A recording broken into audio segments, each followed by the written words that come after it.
മോദി ഭരണത്തിൽ സൈനികർ പോലും സുരക്ഷിതരല്ല എന്ന് ഞെട്ടിക്കുന്ന വെളിപ്പെടുത്തൽ നടത്തിയിരിക്കുകയാണ് മുതിർന്ന ബിജെപി നേതാവും കേന്ദ്ര പ്രതിരോധ മന്ത്രിയുമായ രാജ്നാഥ് സിംഗ്. പ്രതിരോധ മന്ത്രി തന്നെ രാജ്യസുരക്ഷയെപ്പറ്റി ഇത്തരത്തിൽ തുറന്നു പറയുമ്പോൾ കാര്യങ്ങൾ മോദി ഭരണത്തിൽ എത്രത്തോളം അവതാളത്തിലാണെന്നാണ് ചൂണ്ടിക്കാണിക്കുന്നത്. മോദി സർക്കാർ രാജ്യത്തിന്റെ സർവ്വമേഖലയിലും പരാജയമാണെന്ന പ്രതിപക്ഷ ആരോപണം ശരിവയ്ക്കുന്ന തരത്തിലുള്ള പ്രസ്താവനയാണ് രാജ്നാഥ് സിംഗിന്റെ ഭാഗത്തുനിന്ന് ഇപ്പോൾ ഉണ്ടായിരിക്കുന്നത്. വരും ദിവസങ്ങളിൽ പ്രതിരോധ മന്ത്രിയുടെ പ്രസ്താവന ഏറെ ചർച്ച ചെയ്യപ്പെടുമെന്നതിൽ ഒരു തർക്കവുമില്ല. സൈനികരോട് കൂടുതൽ ജാഗ്രത പുലർത്താൻ ആവശ്യപ്പെട്ട് കേന്ദ്ര പ്രതിരോധ മന്ത്രി രാജ്നാഥ് സിംഗ് സുരക്ഷയുടെ കാര്യത്തിൽ ഇന്ത്യ അത്രത്തോളം ഭാഗ്യമുള്ള ഒരു രാഷ്ട്രമല്ലെന്നും ഉള്ളിൽ നിന്നും പുറമേ നിന്നുമുള്ള ശത്രുക്കളെ സൂക്ഷ്മമായി നിരീക്ഷിക്കണമെന്നും സൈനികരോട് രാജ്നാഥ് സിംഗ് ആവശ്യപ്പെട്ടു. മധ്യപ്രദേശിലെ ഇൻഡോർ ജില്ലയിലെ 2 നൂറ്റാണ്ടോളം പഴക്കമുള്ള മോവ് കന്റോൺമെന്റിൽ സൈനിക ഉദ്യോഗസ്ഥരെ അഭിസംബോധന ചെയ്തുകൊണ്ട് സംസാരിക്കുകയായിരുന്നു അദ്ദേഹം.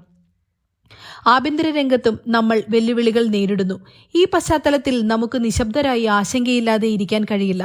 നമ്മുടെ ശത്രുക്കൾ ആന്തരികമോ ബാഹ്യമോ ആകട്ടെ എപ്പോഴും സജീവമായി നിലകൊള്ളുന്നു. ഈ സാഹചര്യത്തിൽ നാം അവരുടെ പ്രവർത്തനങ്ങൾ സൂക്ഷ്മമായി നിരീക്ഷിക്കുകയും അവർക്കെതിരെ ഉചിതമായ സമയോചിതമായ നടപടികൾ കൈക്കൊള്ളുകയും വേണം, രാജ്നാഥ് സിംഗ് ആവശ്യപ്പെട്ടു.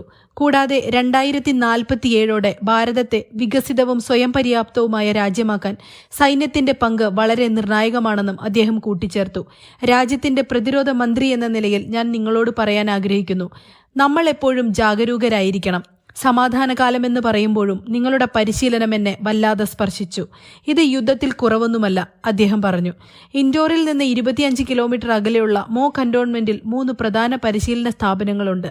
Army war college, military college of telecommunication, engineering, infantry school എന്നിവയാണത്. കൂടാതെ infantry museum, army marksmanship unit എന്നിവയും ഇവിടെയുണ്ട്. നേരത്തെ പ്രതിരോധ മന്ത്രി രാജ്നാഥ് സിംഗും കരസേനാ മേധാവി ജനറൽ ഉപേന്ദ്ര ദ്വിവേദിയും ഇന്ത്യൻ ഭരണഘടനയുടെ മുഖ്യശില്പി BR അംബേദ്കറുടെ സ്മാരകത്തിൽ പുഷ്പാർച്ചന നടത്തിയിരുന്നു. മോവ് കന്റോൺമെന്റിലെ കാലി പൾട്ടൺ പ്രദേശത്തുള്ള അദ്ദേഹത്തിന്റെ ജന്മസ്ഥലത്താണ് സ്മാരകം നിർമ്മിച്ചിരിക്കുന്നത്.